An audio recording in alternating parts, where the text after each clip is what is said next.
அடுத்ததாக மூன்றாம் இயலில் பார்க்கக்கூடிய தலைப்பு என்னன்னு பார்த்தீங்கன்னா தொழிற்பெயர். மூன்றாம் இயலில் நம்ம பார்க்கக்கூடிய தலைப்பு வந்து தொழிற்பெயர்.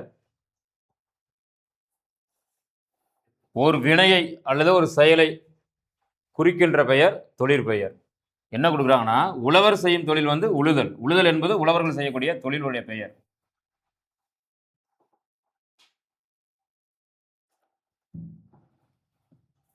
உழவர் செய்யும் தொழில் என்னது? உழுதல். தையல்காரர் செய்யும் தொழில் என்னது? தைத்தல். இந்த தொடர்களில் இந்த உழுதல், தைத்தல் இது எல்லாமே செயல்களின் பெயர்களாக என்ன செய்து அமைகின்றன. சரிங்களா? உழுதல், தைத்தல் இதெல்லாம் என்னது? அவங்க செய்யக்கூடிய செயல்களின் பெயர்களாக அமைகின்றன. இவ்வாறு ஒரு செயலின் அல்லது வினையின் பெயராக அமைவது என்னது? தொழிற்பெயர் எனப்படும். தொழிற்பெயர் என்றால் என்ன? ஒரு செயலின் அல்லது வினையின் பெயராக அமைவது தொழிற்பெயர் ஆகும். சரிங்களா? இப்ப தொழிற்பெயர் இதுதான் வினா. எண், இடம், காலம், பால் இவற்றை காட்டாது. நல்லா நினைவில் வச்சுக்கோங்க. சரிங்களா? விகுதி திணை, பால், எண், இடம், காலம் காட்டும். ரெண்டும் குழப்பிடக்கூடாது. நீங்க விகுதி வந்து என்ன செய்யும்? திணை என்னன்னு சொல்லும், பால் சொல்லும், காலம் எல்லாமே சொல்லும். திணை, பால், எண், இடம் இதெல்லாம் காட்டுவது என்னது? விகுதி. ஆனா தொழிற்பெயர் என்ன செய்யாது? எண், இடம், காலம், பால் இவற்றை என்ன செய்யாது? காட்டாது. இது தொழிற்பெயர். சரிங்களா? இப்போ வினா எப்படி கேட்கலாம்? எண், இடம், காலம், பால் ஆகியவற்றை காட்டாதது எதுன்னு என்ன செய்யலாம்? கேட்கலாம். சரிங்களா? அப்ப படர்க்கை இடத்துல மட்டும்தான் என்ன செய்யும்? தொழிற்பெயர் வரும். இது முக்கியமானது. தொழிற்பெயர் எண், இடம், காலம், பால் ஆகியவற்றை காட்டாது. தொழிற்பெயர் படர்க்கை இடத்தில் மட்டும்தான் வரும். இது கீவேர்டு. தொழிற்பெயருடைய கீவேர்டு. நீ எழுதுறதா இருந்தா, ஒருவேளை எழுதி படிக்கிறவரா இருந்தா என்ன செய்ய? இந்த கீவேர்டை மட்டும் எழுதி கொண்டாலே போதுமானது. இப்போ எடுத்துக்காட்டுக்கு என்னென்ன கொடுத்துருக்கான்னு பார்த்தீங்கன்னா, படித்தல், ஆடல், நடிப்பு, எழுதுதல், பொருத்தல். சரிங்களா? ஒரு 5 வகையான எடுத்துக்காட்டுகள் கொடுத்துருக்காங்க. தொழிற்பெயரை விகுதி பெற்ற தொழிற்பெயர், முதல்நிலை தொழிற்பெயர், முதல்நிலை தெரிந்த தொழிற்பெயர் என வகைப்படுத்துவார். 3 வகையில் என்ன செய்றாங்க? பிரிக்கிறாங்க தொழிற்பெயரை. 1 விகுதி பெற்ற தொழிற்பெயர். எழுதுதல் விகுதி பெற்றிருக்கு, அதனால விகுதி பெற்ற தொழிற்பெயர். அடுத்து முதல்நிலை தெரிந்த தொழிற்பெயர். முதல் எழுத்து மட்டும் என்ன செய்யிருக்கும்? முதல்நிலை மட்டும் என்ன செய்யிருக்கும்? தெரிஞ்சிருக்கும். அது முதல்நிலை தெரிந்த தொழிற்பெயர். அப்புறம் முதல்நிலை தொழிற்பெயர் அப்படின்னு 3 வகையில் என்ன செய்றாங்க? பிரிக்கிறாங்க. விகுதி பெற்ற தொழிற்பெயர், முதல்நிலை தொழிற்பெயர், முதல்நிலை தெரிந்த தொழிற்பெயர் என தொழிற்பெயர் என்ன செய்றாங்க? வகைப்படுத்துறாங்க. இதில் நம்ம முதல்ல பார்க்க இருக்கிறது வந்து விகுதி பெற்ற தொழிற்பெயர். முதல்ல நம்ம பார்க்க போறது என்னது? விகுதி பெற்ற தொழிற்பெயர். விகுதி என்பது ஒரு சொல்லினுடைய கடைசியில் வருவது. பகுதி என்பது ஒரு சொல்லினுடைய முதல்ல இருப்பது. சரிங்களா? இதுக்கு ரெண்டுக்குமான வேறுபாடு நீங்க தெரிஞ்சுக்கணும். விகுதி விகுதின்னு சொல்றாங்களே, விகுதினா என்னன்னு என்ன செய்யக்கூடாது? நீங்க குழம்பக்கூடாது. விகுதி என்பது ஒரு சொல்லின் கடையில் வருவது, கடைசியில் வரக்கூடியது. இப்ப விகுதி பெற்ற தொழிற்பெயர் நடத்தல், உண்ணல், வாழ்வு, வாழ்க்கை இது எல்லாம் என்னது? பெயர் தான். இந்த எல்லா பெயரையும் அப்படியே பாருங்க. இதுல நட, உன், வாழ் ஆகியன வினை பகுதிகள். அந்த வினை சொல்லினுடைய பகுதி சொற்கள். அப்ப மீதி என்ன இருக்கு? தல், அல், உ, கை இதெல்லாம் என்ன செய்யுது? அந்த விகுதிகளோடு ஆகிய விகுதிகளோடு சேர்ந்து தொழிற்பெயராக என்ன செய்யுது? இந்த வினையானது, வினை பகுதியானது அமைகிறது. அப்ப நடக்குட்டல் தல் நடத்தல், உன் குட்டல் ஆள் உண்ணல், வாழ் குட்டல் உ வாழ்வு, வாழ் குட்டல் கை வாழ்க்கை. சரிங்களா? இவ்வாறு என்ன செய்யுது? இந்த விகுதிகளோடு சேர்ந்து எது? இந்த வினை பகுதிகள். வினை பகுதிகள் தல்லு, அல்லு, உ, கை ஆகிய விகுதிகளோடு சேர்ந்து எப்படி மாறுது? தொழிற்பெயராக மாறுகின்றது. இவ்வாறு வினை பகுதியுடன், இதுதான் வினா, வினை பகுதியுடன் தொழிற்பெயர் விகுதி சேர்ந்து வருவது விகுதி பெற்ற தொழிற்பெயர் ஆகும். வினா எப்படி கேட்கலாம்? வினை பகுதியுடன் தொழிற்பெயர் விகுதி சேர்ந்து வருவது எது அப்படின்னு சொல்லலாம், கேட்கலாம். விகுதி பெற்ற தொழிற்பெயர். தல், அல், அம், ஐ, கை, வை, கு, பு, உ, தி, சி, வி, மை போன்றவை தொழிற்பெயர் விகுதிகளாக வரும். சரிங்களா? இது எல்லாமே தொழிற்பெயர் விகுதிகள். நல்லா ஞாபகம் வச்சுக்கல. நம்ம பெரும்பாலும் என்ன கேள்விப்பட்டிருப்போம்? தல்லு, அல்லு, அம்மு, ஐ, கை இதுவரையும் கேள்விப்பட்டிருக்கோம். ஊலாம் தொழிற்பெயர் விகுதியா வருமா அப்படின்னா வரும். ஊ என்ன செய்யும்? தொழிற்பெயர் விகுதியாக என்ன செய்யும்? வரும். இந்த மாதிரி ஏதாவது 2 கொடுத்து கூட என்ன செய்யலாம்? ஒரு வினாவை நம்மகிட்ட கேட்கலாம். இப்போ எடுத்துக்காட்டு கவனிங்க. தருதல் அப்படின்னு ஒரு சொல்லு. தருதல் அதுல தல் என்பது என்னது? விகுதி. கூறல் என்பதுல அல் என்பது விகுதி. ஆட்டம் என்பதுல அம் என்பது விகுதி. விலை என்பதுல ஐ என்பது விகுதி. விலை எப்படி பிரிக்கலாம்? விலை ஐ என்பது என்னது? விகுதி. வருகை என்பதுல கை என்பது என்னது? விகுதி. பார்வையில வை என்பது என்னது? விகுதி. சரிங்களா? போக்கு என்பதுல கூ என்பது என்னது? விகுதி. கூ என்பது என்ன செய்து? விகுதியாக இருக்கிறது. நட்பு என்பதுல பூ என்பது விகுதி. மறைவுல ஊ என்பது விகுதி. மறதில தீ என்பது விகுதி. உணர்ச்சியில சி என்பது விகுதி. கல்வியில வி என்பது விகுதி. செய்யாமை என்பதுல மை என்பது விகுதி. இவை எல்லாமே என்னது? தொழிற்பெயர் விகுதிகள். சரிங்களா? நம்ம தல் அல்ல அம்மை கைதான குறைந்ததுதான் பார்த்திருப்போம். ஆனா இவ்வளவு தொழிற்பெயர் விகுதிகள் என்ன செய்து இருக்கின்றன? இவ்வளவு இருக்கின்றன. நம்ம என்ன செய்யணும்? ஒவ்வொன்றையும் தெளிவாக பார்த்து கொள்ள வேண்டும். அடுத்து என்ன பார்க்க போறோம்னா முதல்நிலை தொழிற்பெயர். அடுத்து என்ன பார்க்க போறோம்? முதல்நிலை தொழிற்பெயர். வானில் இடி இடித்தது. வானில் இடி இடித்தது. சோறு கொதி வந்தது அப்படின்னா வெந்திருச்சுன்னு அர்த்தம். சோறு என்னது? உலையில் இட்ட அரிசி என்ன செய்யும்? கொதித்து மேல வரும்ல, கொதித்தல். சரிங்களா? சோறு கொதி வந்தது. இதுல இந்த இடி கொதி என்னும் சொற்கள் என்ன பொருளை தருது அப்படின்னா இடித்தல், கொதித்தல் அப்படிங்கிற சொல்லினுடைய பகுதிகளாக என்ன செய்து இருக்கின்றது. சரிங்களா? இடித்தல், கொதித்தல் என்னும் சொல்லினுடைய பகுதி தான் என்னது? இடி, கொதி. சரிங்களா? ரெண்டுலையும் தல் என்பது விகுதி. தல் என்பது என்னது? விகுதி. இவ்வாறு ஏவல் ஒருமை வினையாக அமையும் வினை சொற்களின் பகுதியை முதல்நிலை என்பர். நல்லா கவனிங்க. முதல்நிலை எப்பவும் என்ன செய்யும்? கட்டளை சொல். ஏற்கனவே சொல்லியிருக்கேன் நான். பகுதி என்பது பெரும்பாலும் கட்டளை சொற்களாக தான் இடம்பெறும். பகுதி என்பது பெரும்பாலும் எப்படி இருக்கும்? கட்டளை சொற்களாக தான் இருக்கும். இங்க தெளிவாக கொடுக்குறாங்க. கட்டளை என்றாலும் ஏவல் என்றாலும் ஒன்றுதான். ஒரு செயலை செய்ய சொல்வது. அது ஏவல் என்றாலும் சரி, கட்டளை என்றாலும் சரி, இரண்டும் என்னதான்? ஒன்றுதான், ஒரே பொருளை தரக்கூடியதான். அப்ப ஏவல் ஒருமை வினையாக அமையும் வினை சொற்களின் பகுதிக்கு என்ன பேரு? முதல்நிலை என்பது பெயர்.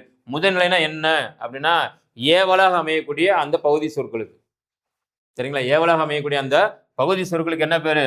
முதல்நிலை என்பது பெயர். அப்ப இடித்தல் என்பதனுடைய முதல்நிலை எது? இடி. கொதித்தல் என்பதனுடைய முதல்நிலை என்னது? கொதி. அதை தான் கொடுக்குறாங்க. இந்த முதல்நிலை எவ்வகை மாற்றமும் பெறாமல் தொழிற்பெயராக அமைவது முதல்நிலை தொழிற்பெயராகும். முதல்நிலை எவ்வகை மாற்றமும் இல்லாமல், முதல்நிலை என்பது எவ்வகை மாற்றமும் இல்லாமல், மாற்றமும் பெறாமல் தொழிற்பெயராக அமைவதற்கு என்ன பேரு? முதல்நிலை தொழிற்பெயர் என்பது பெயர். எந்த விதமான மாற்றம் என்ன செய்யாது? இருக்காது. அவ்வாறு அமையக்கூடியவருக்கு என்ன பேரு? முதல்நிலை தொழிற்பெயர் என்பது பெயர். எடுத்துக்காட்டு, செல்லமாக ஓர் அடி அடித்தான். இங்க அடி என்னும் இந்த பகுதி என்ன செய்து? அடித்தல் என்ற பொருளை தருகிறது. சரிங்களா? அறிஞர் அண்ணா தம் பேச்சால் புகழ் பெற்றார். எந்த விதமான மாற்றமும் இல்ல, பகுதி அப்படியே நிக்குது. ஆனா அது தொழிற்பெயர். சரிங்களா? அறிஞர் அண்ணா தம் பேச்சால் என்ன செய்றாரு? புகழ் பெற்றார். புகழ்தல் என்னும் தொழிலை தருகிறது. இவற்றில் அடிக்கோடிட்ட சொற்கள் விகுதி பெறாமல் தம் பொருளை உணர்த்துகின்றன. விகுதியே தரல, விகுதியை பெறல, அதனாலதான் அதை முதல்நிலை தொழிற்பெயர் அப்படின்னு சொல்றோம். அப்போ முதல்நிலை தொழிற்பெயர் விகுதி பெறாது, பகுதியே ஏவலாக வந்து என்ன செய்யும்? தொழிற்பெயரை உணர்த்தும். ஆகையினால் அதுக்கு என்ன பெயர்? முதல்நிலை தொழிற்பெயர் என்பது பெயர். அப்புறம் முதல்நிலை திரிந்த தொழிற்பெயர் என்றால் என்ன? முதல் இருக்கக்கூடியது திரிந்திருக்கும். சரிங்களா? இப்போ உதாரணத்துக்கு தமிழ் படிக்கும் பேறு பெற்றேன். தமிழ் படிக்கும் பேறு பெற்றேன். உணவின் சூடு குறையவில்லை. உணவினுடைய சூடு குறையவில்லை. இந்த தொடர்கள்ல பேரு, சூடு ஆகிய சொற்களை பாருங்க நல்லா. சரிங்களா? பேரு பெரு என்று என்ன செய்து குறிக்குது. சூடு என்பது சுடு என்று என்ன செய்து மாறுகிறது. அப்ப பெரு, சுடு என்னும் பகுதிகளின் முதல் எழுத்து நீண்டு பேரு, சூடு என திரிந்து தொழிற்பெயர்களாக மாறியுள்ளன. இப்ப பெருதான். சரிங்களா? இங்க சுடுதான். உணவின் சுடுனாலும் சுடுதல் தான், சூடுனாலும் சுடுதல் தான். சுடுனாலும் சுடுதல் தான் குறிக்கும், சூடுனாலும் என்ன செய்யும்? சுடுதலை தான் குறிக்கும். சரிங்களா? ஆனா முதல் எழுத்து மட்டும் என்ன செய்யுது? பகுதி மட்டும் என்ன செய்யிருக்கு? நீண்டு இருக்கிறது. சரிங்களா? ரைட். இவ்வாறு முதல்நிலை திரிவதால் உருவாகும் தொழிற்பெயர் முதல்நிலை திரிவதால் உருவாகும் தொழிற்பெயர் முதல்நிலை திரிந்த தொழிற்பெயர் எனப்படும். எடுத்துக்காட்டு, விடு, வீடு ரெண்டுமே ஒரே பொருள் தான். சரிங்களா? மின், மீன் ரெண்டு என்னது? ஒரே பொருள் தான். இங்க கொள், கோல் என்பது என்னதுதான்? ஒரே பொருள் தான். சரிங்களா? பொருள் கொள்ளுதல் வேண்டும், பெற்றுக்கொள்ளுதல் வேண்டும். பொருள் கோல், அதனாலதான் அதனுடைய பேர் என்னது? பொருள் கோல். பொருள் கோல் என்பது என்னது? முதல்நிலை. சரிங்களா? திரிந்தது, திரிந்தது. அடுத்து உடன்படு, உடன்பாடு. உடன்படு, உடன்பாடு. ரைட். அப்ப உடன்படு என்பது உடன்பாடு என்று என்ன செய்து மாறுகிறது. இதுல என்னது? முதல்ல என்ன செய்து? திரிகிறது. அப்ப விடு என்பது வீடு, மின் என்பது மீன், கொள் என்பது கோல், உடன்படு என்பது என்ன செய்து? உடன்பாடு. வேற ஏதாவது சொல்ல முடியுமா? வழிபடு என்பது வழிபாடு அப்படின்னு மாறும். வழிபடுனாலும் ஒரே பொருள் தான், வழிபாடுனாலும் ஒரே பொருள் தான். வழிபாடுனாலும் என்ன செய்தான்? ஒரே பொருள் தான். சரிங்களா? படி என்பது எப்படி மாறி இருக்கு? பாடு என்று மாறி இருக்கு. இவ்வாறு அந்த முதல்நிலை சொற்கள் மாறி வருவதால், திரிந்து வருவதனால் இருக்கு என்ன பேரு?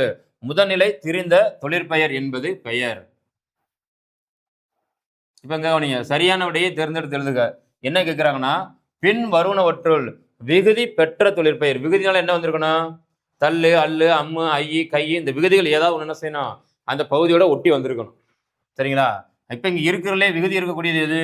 எழுதுல விகுதி இருக்கா? இல்ல. பாடு என்பது விகுதி இருக்கா? இல்ல. அடுத்து நடி என்பது விகுதி இருக்கா? இல்ல. அப்ப எதுல தான் விகுதி இருக்கு? தள் என்பது விகுதி இருக்கு. அப்ப இதுதான் என்னது? படித்தல் என்பதுதான் சரியானது. அடுத்து பின் வருவனவற்றுள் முதல்நிலை திரிந்த தொழிற்பெயர் எது? எது முதல்நிலை திரிஞ்சிருக்கு அப்படின்னா, இப்ப ஊரு என்பது முதல்நிலை திரிஞ்சிருக்கா? இல்ல. நடு, நாடு ரெண்டுமே பொருள் வேறுபாடு இருக்கு. அப்ப இதுவும் கிடையாது, திரியல. எழுதல் என்பது விகுதி பெற்றிருக்கு. அதனால இது என்ன செய்யாது? முதல்நிலை திரிந்த தொழிற்பெயரா வராது. இப்ப மீதி ஒன்னே ஒண்ணுதான் இருக்கு. விழு என்பதுதான் என்னது? சரி. அப்ப விழு என்பது எப்படி ஐயா மாறும் அப்படின்னா, வீழ்.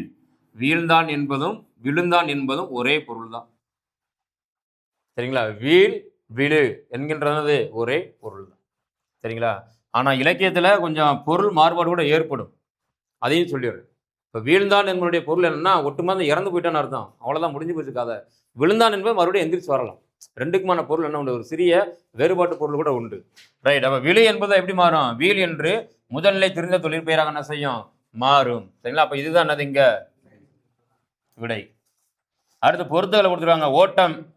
ஓட்டம் என்பது என்னது? அம் என்பது என்னது? தொழிற்பெயர் விகுதி. சரிங்களா? விகுதி பெற்றிருக்கு. அப்ப முதல்நிலை தொழிற்பெயரா, முதல்நிலை திரிந்த தொழிற்பெயரா, இல்ல விகுதி பெற்ற தொழிற்பெயரா அப்படின்னா, அம் என்பது தொழிற்பெயர் விகுதி. ஆகையினால் விகுதி பெற்ற தொழிற்பெயர் ஒன்று. சரிங்களா? பிடி. ஒரு பிடி பிடிச்சிட்டாண்டா. பிடி. பிடி என்பது என்னது? முதல்நிலை தொழிற்பெயர். பிடித்தல் என்கின்ற தன்மையுடையது. முதல்நிலை தொழிற்பெயர். சுடு. சூடு ரெண்டும் என்னதுதான்? ஒன்றுதான். இப்ப சுடுதல் என்றாலும் சுடுது அப்படின்னாலும் ஒண்ணுதான். சூடு சூடா இருக்குன்னு ஒண்ணு சொன்னாலும் ஒண்ணுதான். சோறு சுடுகிறது என்று சொன்னாலும் ஒன்றுதான். சோறு சூடாக இருக்கின்றது என்று சொன்னாலும் ஒண்ணுதான். அப்ப முதல் என்ன செஞ்சிருக்கு? திரிந்து வந்திருக்கிறது. எது? சுடு, சூடு என்பது. அப்ப முதல்நிலை திரிந்த தொழிற்பெயர் எது? சூடு என்பது. சரிங்களா? ரைட்.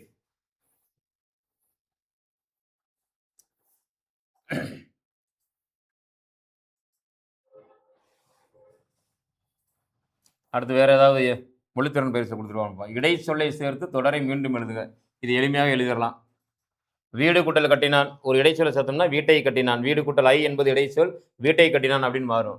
கடல் கூட்டல் பார்த்தால். கடலை பார்த்தால் ஒரு ஐ இடையில போட்டுரும் இடைச்சொல்ல. புல் கூட்டல் தின்றது எப்படி மாறும்? புல்லை தின்றது. கதவு தட்டும் ஓசை. கதவை தட்டும் ஓசை. அடுத்து பாடல் கூட்டல் பாடினால் பாடலை பாடினாள். அறம் கூட்டல் கூறினால் அறத்தை கூறினாள். அப்ப அந்த ஐ என்னும் இந்த இடைச்சொல் வச்சு நம்ம செய்யலாம், ஒரு சொற்றொடரை உருவாக்கும். அடுத்து வேற எதுவும் கொடுத்துருக்காங்களா? இல்ல. நான் இனிமை தரும் இசைக்கருவி. எனது பெயர் 6 எழுத்துக்களை உடையது. அதில் இறுதி 4 எழுத்துக்கள் விலை உயர்ந்த ஒரு உலோகத்தை குறிக்கும். விலை உயர்ந்த ஒரே உலோகம் என்னதான்? ஓர் உலோகம் இதுதான், தங்கம் தான். மொழித்திறன் பயிற்சியில் கொடுத்துருக்காங்கன்றதா சொல்லிட்டு இருக்கேன். முதல் 2 மற்றும் கடைசி 2 எழுத்துக்களை சேர்த்தால் விலங்கின் வேறு பெயர் கிடைக்கும். நான் யார் அப்படின்னு கொடுத்துருக்காங்க. மிருகம். சரிங்களா? மிரு கூட்டல் தங்கம், மிருதங்கம். அதுதான் ஆன்சர் இதுக்கு.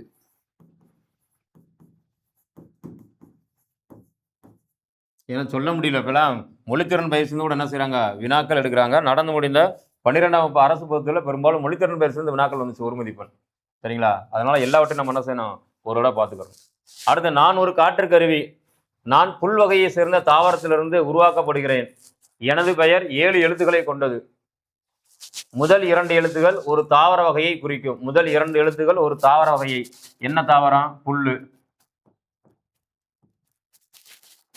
இறுதி 3 எழுத்துகள் எனது வடிவத்தை குறிக்கும். என்ன வடிவம்? குழல். அப்ப அது என்ன கருவி? புல்லாங்குழல். ஏன்னா இது ஒரு காற்று கருவி. புல்லாங்குழல். புல்லாங்குழல் கொடுத்த மூங்கில்களே. அப்போ 1, 2, 3, 4, 5, 6, 7 எழுத்துக்களை கொண்ட ஒரு கருவி எது? புல்லாங்குழல் என்று சொல்லக்கூடிய இந்த கருவி தான்.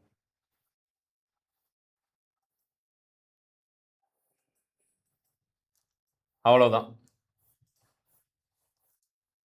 அப்ப 2ஆம் பருவம் இயல் 3ல தொழிற்பெயர் கண்டிப்பாக இதிலிருந்து ஒரு வினா இடம்பெறும். சரிங்களா? தொழிற்பெயர், முதல்நிலை தொழிற்பெயர், விகுதி பெற்ற தொழிற்பெயர், முதல்நிலை தொழிற்பெயர், முதல்நிலை திரிந்த தொழிற்பெயர் அப்படின்னு என்ன செய்யறோம்? 3 வகையான தொழிற்பெயர்கள் என்ன செய்யறோம்? நம்ம பார்த்திருக்கிறோம். நன்றி. அடுத்த வகுப்பில் சந்திப்போம்.